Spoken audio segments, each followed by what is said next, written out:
Good morning વિદ્યાર્થી મિત્રો, હું રેખા કોટડિયા મારી એજ્યુકેશન ઓફ આર્ટ્સ ચેનલમાં તમારું હાર્દિક સ્વાગત કરું છું. આજે આપણે અભ્યાસ કરવા જઈ રહ્યા છીએ મનોવિજ્ઞાન વિષયનું 7મું ચેપ્ટર ભાષા અને પ્રત્યાયન. તેમાં આપણે સૌથી મોસ્ટ આઈએમપી એવો પ્રત્યાયન પ્રક્રિયાનું મોડેલનો વિડીયો જોઈ ગયા અને ત્યારબાદ પ્રત્યાયન પ્રક્રિયાના લક્ષણો વિશે માહિતી મેળવી. આજે આપણે પ્રત્યાયનના પ્રકારો વિશે માહિતી મેળવીશું.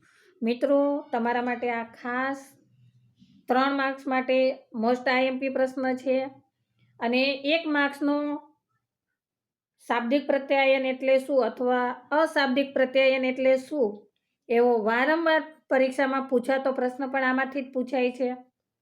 તો આ વિડીયો ખાસ વારંવાર જોજો અને માહિતી એકત્રિત કરજો. પ્રત્યાયનના પ્રકારો 2 છે, શાબ્દિક અને અશાબ્દિક પ્રત્યાયન. જે પ્રત્યાયનમાં ભાષાના મૌખિક કે લેખિત સંકેતોનો મુખ્યત્વે ઉપયોગ થાય છે એને શાબ્દિક પ્રત્યાયન કહે છે. જેમાં અક્ષરો, વિરામચિહ્નો, અન્ય લેખિત ચિહ્નો, આંકડા વગેરેનો ઉપયોગ થાય છે. મિત્રો, ખાસ યાદ રાખો, પ્રત્યાયનમાં ભાષાના મૌખિક કે લેખિત સંકેતોનો મુખ્યત્વે ઉપયોગ થાય છે તેને શાબ્દિક પ્રત્યાયન કહેવામાં આવે છે. મિત્રો, શાબ્દિક અને અશાબ્દિક આગળ પણ તમે અભ્યાસ કરી ગયા છો અને આમાં પણ તમે ફરીથી અભ્યાસ કરી રહ્યા છો. તો ખાસ યાદ રાખો, જ્યાં તમે બુદ્ધિ કસોટી અંગે માહિતી મેળવી હતી ત્યારે તમે આ બાબતનો 3જા ચેપ્ટરમાં અભ્યાસ કરી ગયા છો. ફરીથી તમે આમાં અભ્યાસ કરી રહ્યા છો.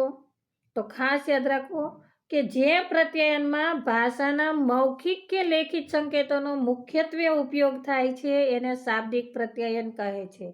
એમાં અક્ષરો, વિરામચિહ્નો, અન્ય લેખિત ચિહ્નો, આંકડા વગેરેનો ઉપયોગ થાય છે.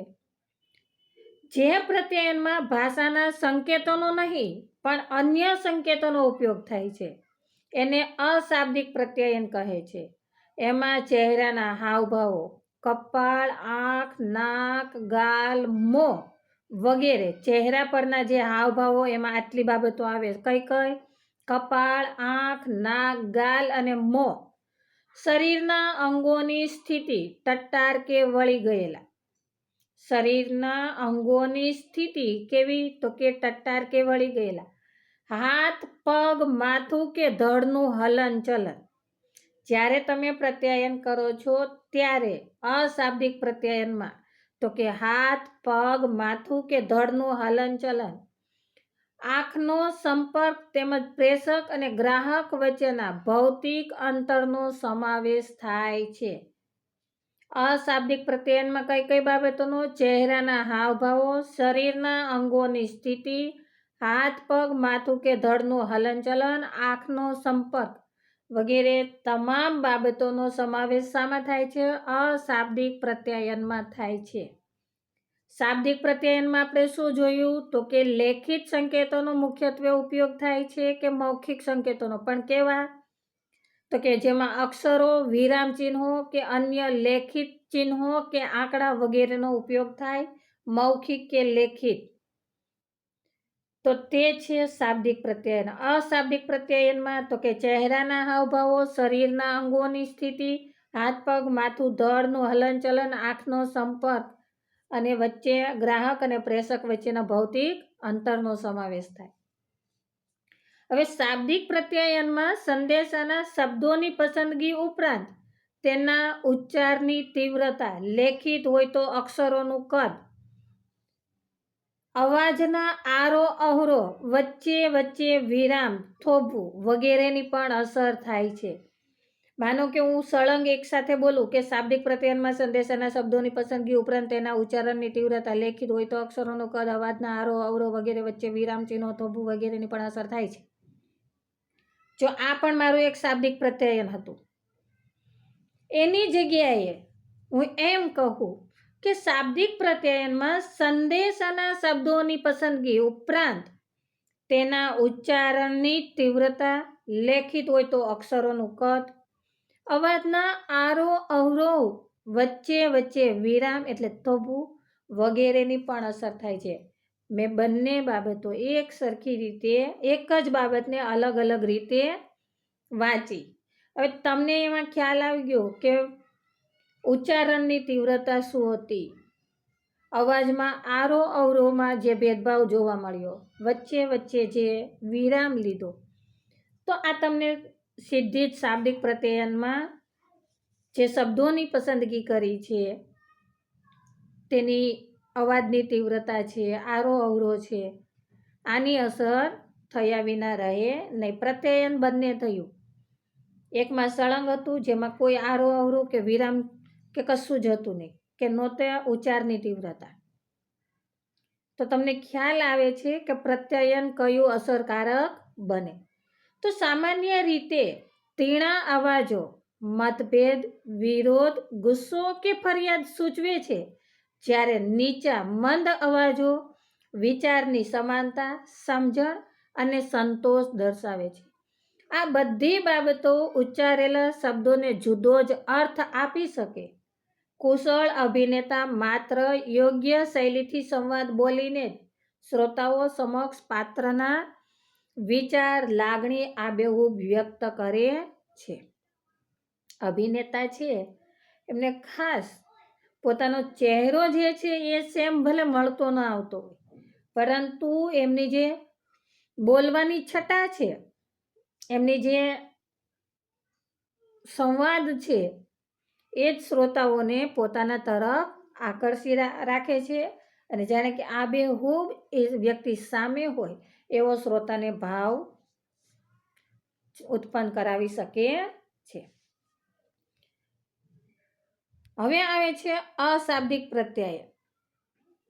હવે અશાબ્દિક પ્રત્યાયનમાં તો કે અશાબ્દિક પ્રત્યાયનનું મહત્વ અંગ્રેજી કહેવતમાં વ્યક્ત થયું છે કે ક્રિયાઓ શબ્દો કરતાં પણ બુલંદ રીતે બોલે છે.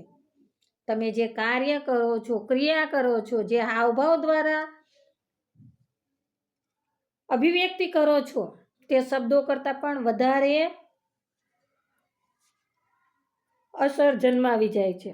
અશાબ્દિક સંકેતોને શાબ્દિક સંકેતોથી સ્વતંત્ર રીતે વાપરી શકાય, અથવા શાબ્દિકની સાથે સાથે પણ વાપરી શકાય. તમે ઘણી વખત જોતા હો છો કે વક્તા છે એ બોલતા હોય, જ્યારે વક્તવ્ય આપતા હોય ત્યારે સાથે સાથે એમના ચહેરાના હાવભાવ, એમના હાથના જે હલનચલન છે એ પણ બહુ સારી એવી અસર જન્માવતા હોય છે.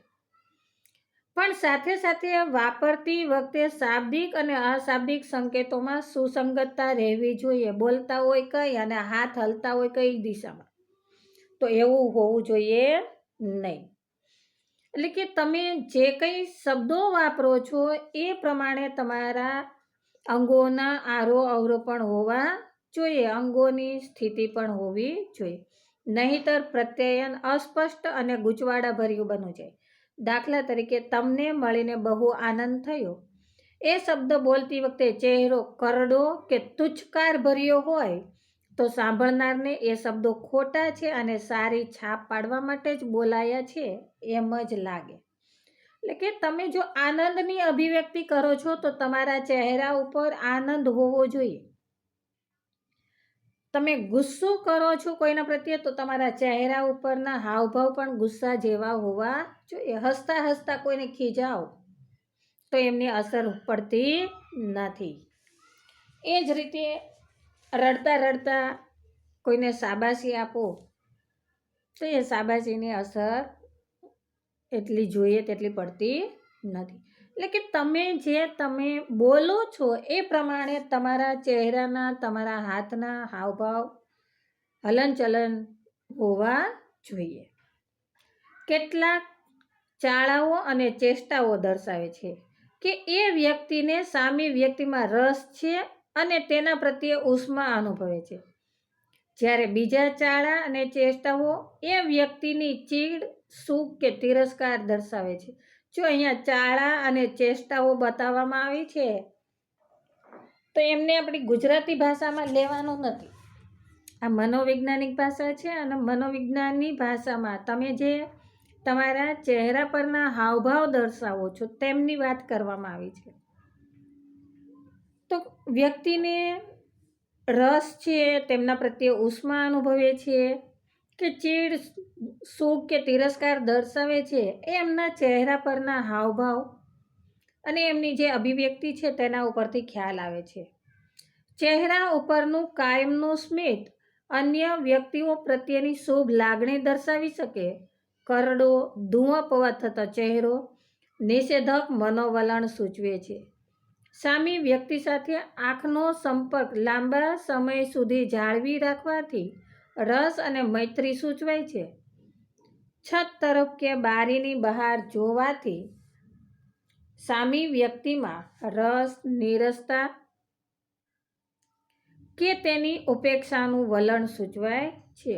એટલે કે સામી વ્યક્તિની સાથે તમે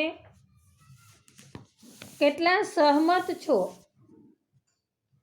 તો તમે એમની સાથે જોઈ સ્મિત સાથે વાતચીત કરશો. અને જો તમે એમનામાં રસ નથી દાખવતા તો તમે બારીની બહાર જોશો, જમીન ખોતરતા ખોતરતા વાત કરશો કે ઉપર આકાશમાં જોતા જોતા વાત કરશો.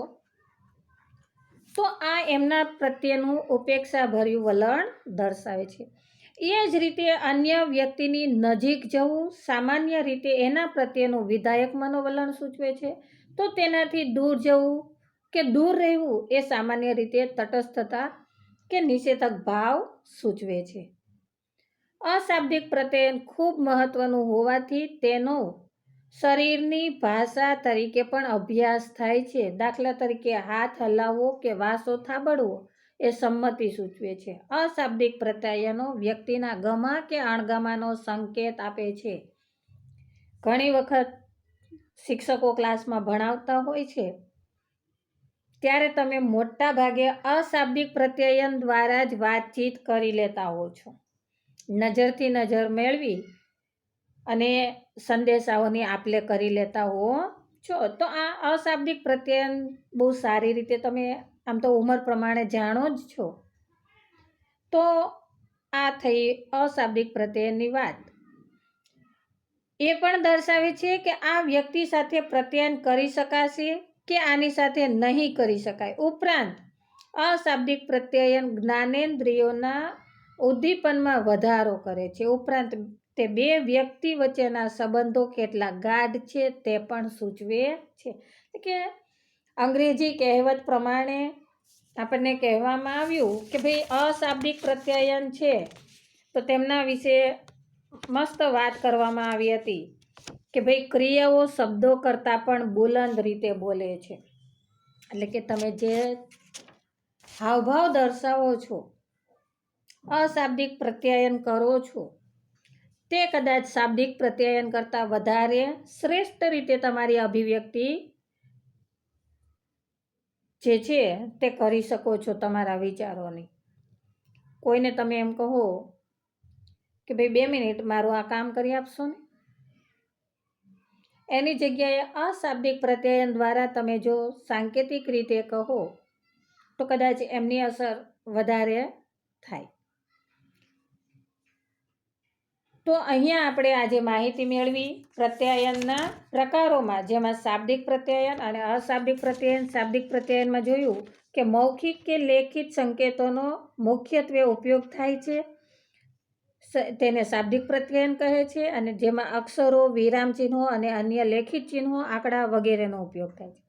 જ્યારે અશાબ્દિક પ્રત્યાયનમાં તો કે ચહેરાના હાવભાવ, શરીરના અંગોની સ્થિતિ, હાથ પગ, માથું, ધડનું હલનચલન કે આંખનો સંપર્ક વગેરેનો અશાબ્દિક પ્રત્યાયનમાં ઉપયોગ થાય છે. તો આ માહિતી આપણે મેળવી કે પ્રત્યાયનના પ્રકારોમાં શાબ્દિક પ્રત્યાયન અને અશાબ્દિક પ્રત્યાયન. નેક્સ્ટ ટાઈમ મળીશું ત્યારે પ્રત્યાયનના અવરોધો વિશે માહિતી મેળવીશું. જો આ વિડીયો તમને પસંદ આવ્યો હોય તો લાઈક કરજો, અન્ય મિત્રોને શેર કરજો, જેથી એ પણ પરીક્ષાલક્ષી માહિતી મેળવી શકે. અને જો મારી ચેનલને સબસ્ક્રાઈબ ના કરી હોય તો સબસ્ક્રાઈબ કરજો. આ વિડીયો જોવા બદલ આપનો ખૂબ ખૂબ આભાર.